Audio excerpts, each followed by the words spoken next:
Here we have our Go Power solar remote. This is basically just going to monitor and let you know how your voltage system is working as far as your solar power coming in and charging your batteries. There are a few settings in there that you can go through to change the type of batteries and stuff that you have in there, but basically this is the monitor that's going to tell you that system is on and operating.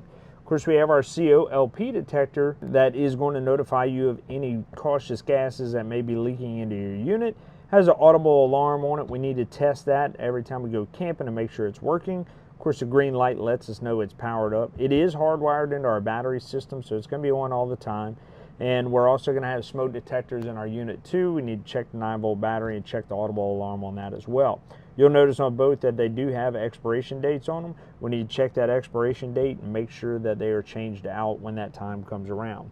Our exterior lights, this is for our awning lights outside. You can see they're on and they are also dimmable. We have our awning switch that runs it in and out. Our power steps. So this is the switch that I was talking about. If you want your steps to stay out, you can go ahead and turn them off and that step will stay out. If you want them to roll in and out whenever you open and close that door, you can leave them on. And then of course our battery disconnect. This is going to disconnect your battery from your unit on the house side of things and basically conserve that battery power. That way, whenever you store it unplugged, it's not pulling off that voltage. Now, if you store your unit plugged in, you want that battery disconnect on, so your converter, which is basically your battery charger, will be charging your batteries while you're plugged in. So that means if you're storing your unit plugged in or you're camping and your unit's plugged in, whatever the case may be, leave it on so that battery can go ahead and get its charge. Up at the top above our kitchen counter, we have our generator. This is our hour meter right here. Keep track of the hours so we know when to do maintenance on it. Our start and stop. We can hold down our stop button to go ahead and prime our generator just like outside and then crank it up. We have our slide out, extend, and retract. That is a Schwintek slide on this system. We do have videos that go over that Schwintek slide system and give you a few tips and stuff on if you have any issues with it. We also have our monitor system right here for our battery, our fresh tank, and our black and gray tanks. That's going to tell you what the full and empty level of them are. We're also going to have a fault light up here for our water heater system. We'll talk about that in a minute. And then we have our pump light right here that lets us know when our pump is on and activated for our fresh water system. Now, of course, that is going to pull from our fresh tank. We only use that when we're dry camping. We don't have a city water connection. We want to turn that off if we do.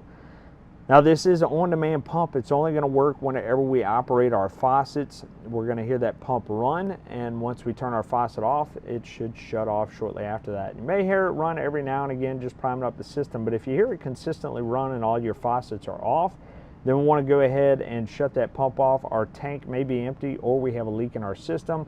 We want to check it out before it burns up that pump. Our tank heaters is 12-volt mat. We kick that on. That'll heat our tanks in extreme weather. We want to do that so they don't freeze up. And now we have our water heater, LP and electric. Now LP, of course, we need our propane tank on. We kick it on. It's going to kick on, and if there is a fault with that LP, it doesn't light, or there's an issue, that fault light right there is going to light up.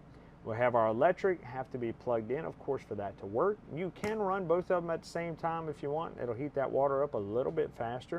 But we also need to make sure we have water in that tank on both of these whenever we go to operate it. Otherwise, we can cause some damage to the element.